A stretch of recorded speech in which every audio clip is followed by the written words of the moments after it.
dijinakkan oleh pawang.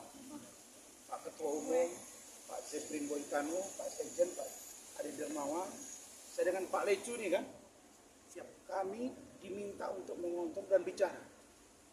10 tahun saya beracara, baru kali ini saya begitu soft. Dan alhamdulillah semua terangkai dengan baik. Nah, itu satu. Tanggal 20, saya dengan Adinda Firdaus ya, kita akan, saya terutama terdakwa, akan datang dengan baik-baik, tidak ada kerusuhan, dan kalau ada yang mengganggu jalannya sidang dan atau kekacauan, tangkap, kan begitu Pak Ketua ya. Dan saya terima kasih Ketua Umum DPN Pradi dan tim berdasarkan sidang etik kemarin, ada Pak Sekjen, ada Pak Irjen Pol Pak Anjar, ada Pak Silvester, dan ada juga dari Ketua Banten, Pak Hendra juga diperintahkan untuk memantau jalannya sidang. 2 orang diutus.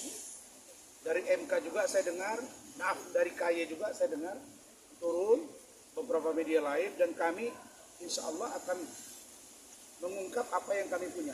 Saya tetap berharap persidangan ini live dan terbuka untuk umum. Dan ini saya pastikan tidak ada yang namanya video porno. Ya Bu Ida ya, sini Bu Ida. Sini. Tidak ada yang namanya video porno. Tidak ada foto-foto yang bugil.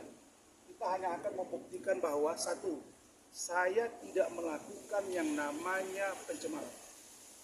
Berdasarkan apa? Berdasarkan apa yang saya punya. Kita mau uji itu. Nah, perkara ada sesuatu yang berbeda, nanti akan dilihat. Foto yang tampil pun sudah diblur.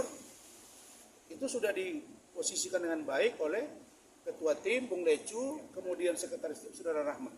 Saya kira itu posisinya. Nah, terkait dengan bagaimana di sidang ke depannya, itu Pak Ketum. Silakan Pak Ketum. Seperti apa nih untuk sidang ke depannya? Karena kan kemarin sempat dikatakan bahwa Bang Rasman harus meminta maaf juga nih Pak, ya di ruang sidang juga. Ini seperti apa nih Bapak? Sudah ada niatan untuk besok sendiri? Ya, supaya teman-teman tahu bahwa setelah ada sidang kode etik, kita sudah perintahkan kepada Bang Rasman untuk melakukan, dan ini sudah lakukan bersama Pak Lecu. Saya kira permintaan maaf sudah dilakukan, proses yang kita minta sudah dilakukan, tinggal kita tunggu respon dari Mahkamah Agung maupun penyidik Ambon maupun Banten ya. Nah, khusus tanggal 20 ini kita sudah perintahkan juga kepada perwakilan DPN Prodi 1 akan hadir untuk mengawasi, melihat kondisi yang ada di lapangan, di persidangan. Kita perintahkan bahwa tidak boleh ada yang macam-macam, hanya satu macam, yaitu tertib. Saya sudah minta kepada Bang Rasman sama tim hukumnya supaya tertib sesuai dengan prosedur persidangan, menunjukkan bahwa sidang kode etik itu berfungsi dengan baik. Kita juga pengen supaya Bang Rasman alat ini, kalau Anda lihat, begitu tenang, begitu menyejukkan, dan saya berharap ini akan terjadi pada tanggal 20. Apapun kewenangan hakim, itu semua kita akan hormati. Dan seterusnya akan tenang saya Pak Ketum. Ya, siap. Ya, Pak Sekjen, apa ya Pak Sekjen? Intinya putusan sudah keluar, sudah selesai disusun oleh tim pencatat kita. Kalau di pengadilan namanya pada gerah. Ini sudah, itu nanti kita bagikan kepada media putusannya, bahwa biar dibaca sama masyarakat Indonesia seperti apa sih putusan Dewan Etik itu. Putusan Dewan Etik itu apakah super ketat atau enggak? Jadi enggak boleh kita memecat dengan cara-cara yang, maaf, saya tidak berhak mengomentari organisasi lain dengan organisasi yang lain, advokat yang lain ataupun advokat yang lain. Kenapa? Seperti kata Bang Oto, mengomentari seorang yang namanya rekan sejawat bahwa dia melanggar etik, itu adalah pelanggaran etik. Ya, jadi seperti apa super ketatnya? Silahkan dibaca nanti di putusan. Itulah tata cara pemeriksaan yang kita lakukan, bahwa memang harus dijatuhkan hukuman baik secara media maupun tertulis, dan itu sudah kita akan sampaikan nanti dekat hari ini. Kalau bukan besok atau lusa, kita akan kirimkan kepada Mahkamah Agung. Bila memang Mahkamah Agung punya pendapat lain dalam penetapan itu, maka dia boleh mengkoreksi putusan Dewan Kehormatan, kemudian diproses lagi di peradilan etik yang ditunjuk oleh Mahkamah Agung seperti di Belanda. Pemecatan seorang advokat di Belanda itu super ketat. Bahkan bisa 2 kali sidang. Sidang etik dilakukan, kemudian Mahkamah Agungnya lagi menyidangkan mereka. Nah, kalau kita mengadopsi itu Belanda, maka itu bisa dilakukan. Contoh Frederik Teven, bukan Frederik Yunandi ya, Frederik Teven. Frederik Teven ini dijatuhi hukuman dikarenakan dia menerima uang dari klien, tetapi dia tidak mengerjakan tugasnya dan melakukan pembelaan. Oke? Nah, kemudian dia diajukan oleh kliennya, dilaporkan, kemudian disidangkan etik, dan setelah sidang etik itu dilakukan, untuk menguji itu bahwa di situ rekomendasi pemecatan, tetapi tidak semerta-merta tugasnya atau sumpahnya itu dicabut oleh Mahkamah Agung pada saat itu. Mahkamah Agung bersih tegang bahwa tunggu dulu, masuk dulu tuh Dewan Etik. Nah, masuklah Dewan Etik ini suratnya kepada Mahkamah Agung. Nah, di Mahkamah Agung diuji lagi, disidangkan lagi dia untuk dibuktikan lagi pelanggarannya. Itu yang terjadi. Hierarkinya seperti itu. Nah, tidak sangat super ketat sama dengan penerimaannya. Pradi Bersatu itu mengadopsi Undang-Undang 18 tata caranya. Jadi tidak mudah menjadi advokat di Pradi Bersatu. Karena saya sendiri yang memberikan juga soal multiple choice-nya. Itu tidak gampang. Saya memang bikinnya memang agak sulit. Pasti sulit, bukan sulit lagi, pasti sulit. Itu saya merancang. Jadi tidak mudah juga kita mencetak advokat. Bahwa begitu dia masuk, dia PKPA, terus upahnya gampang lurus. Di Pradi Bersatu cukup ketat. Dan pemecatan pun seperti itu. Baik, bentar. Ini masalah saya kan, Bung Firdaus juga malam ini respon, Pak Ketum, silakan Pak Ketum. Pak Ketum, Pak Ketum. Pak Doni, ayo sini ada dia. Nah, gantian, jangan dikira ini dominan Pradi Bersatu, bukan. Ya, jadi besok kami akan ke Pengadilan Tinggi Banten bersama Bang Firdaus, bersama organisasi. Kami akan menyampaikan surat permohonan maaf dan juga permohonan dari organisasi untuk dikeluarkan SK pembatalan pembekuan. Tadi disampaikan bahwa munculnya pembekuan karena ada permohonan dari organisasi sebelumnya.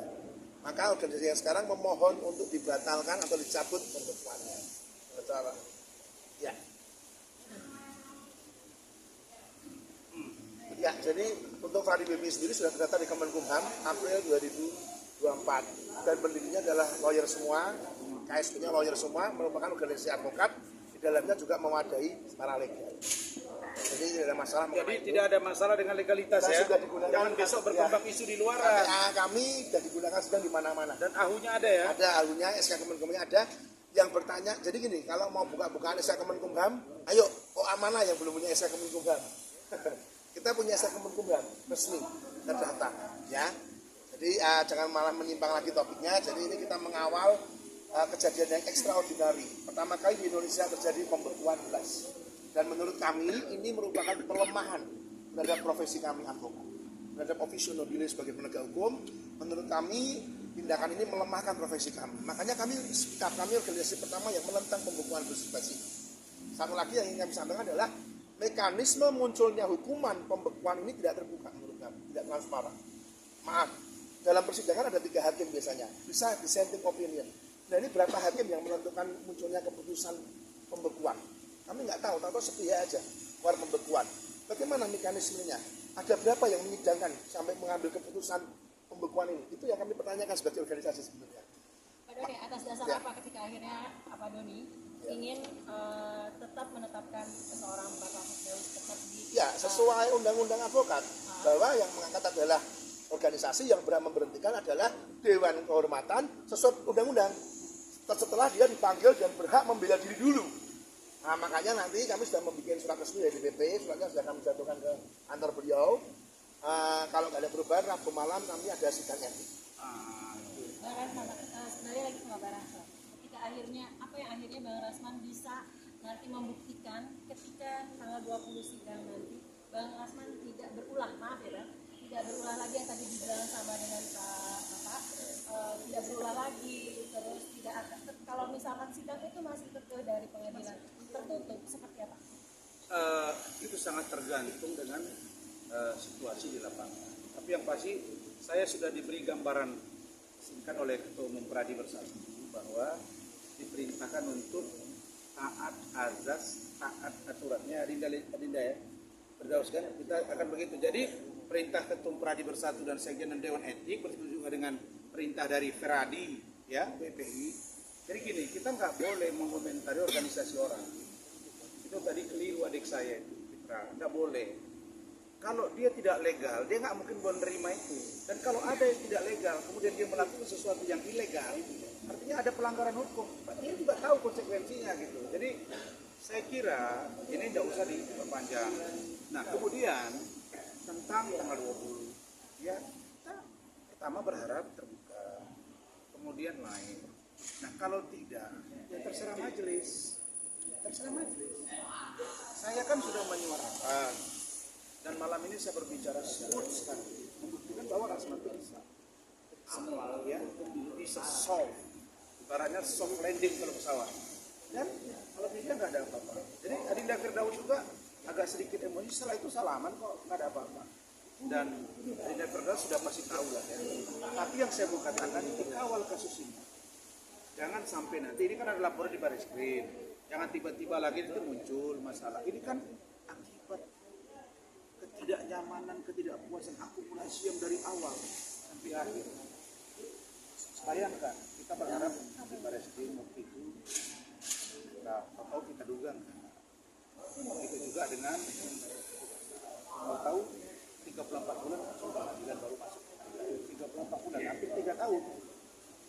Sidang pertama 2-3 saya sangat suka.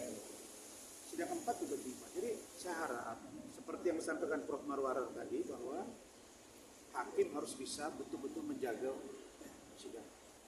Sedangkan konteks yang dilaporkan ke kami di Barreskrim, kalau undang-undang belum diatur, maka tidak boleh orang yang bisa dipidana dengan undang-undang itu.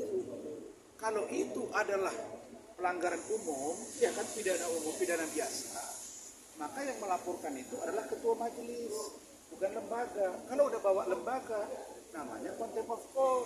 Kalau contempt of court, maka harus mengacu pada undang-undang contempt of court. Tuh. Ya. Kemudian kami tidak menghina institusi. Kami bicara oknum loh. Saya bilang hakim juga banyak. Saya ada rekamannya. Hakim juga banyak yang korupsi. Hah? Jaksa juga, polisi juga, KPK bahkan ketua KPK. Jadi tersangka sekarang. Kami juga pengacara, apalagi. Jadi saya kira kasus ini benar-benar sebuah pemahaman hukum baru. Nah, yang kami ingin sampaikan bahwa Hotman, sekali lagi Hotman, kau ini jangan bicara di medsos, karena itu one way communication. Kau kalau jago debat supaya kita ada feedback, itu loh. Feedback bos, feedback. Jangan tukang nyimak. Bini aku kau nyinyirin, bini aku kau nyinyirin, bini kau lah. Saya gini ya, saya berani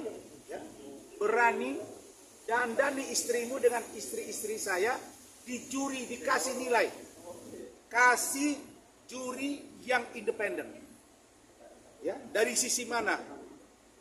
Bukan, kan dia bahas istri saya. Dia bahas istri saya, istri si Rasman. Kenapa dibawa-bawa istri saya? Hanya orang bodoh, hanya istri yang bodoh, hanya istri yang tolol yang tidak memberi dukungan kepada suaminya. Tapi istri ini yang mendukung ini pun tidak ada menghujat-hujat orang.